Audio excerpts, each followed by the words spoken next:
country, all Indians are my brothers and sisters.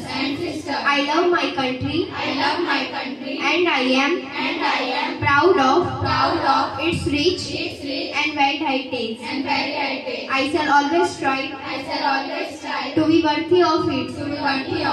I shall respect my parents, teachers, and elders, and I shall treat everyone with courtesy. To my country and my people, I place my devotion. In their well-being and prosperity alone lies my happiness.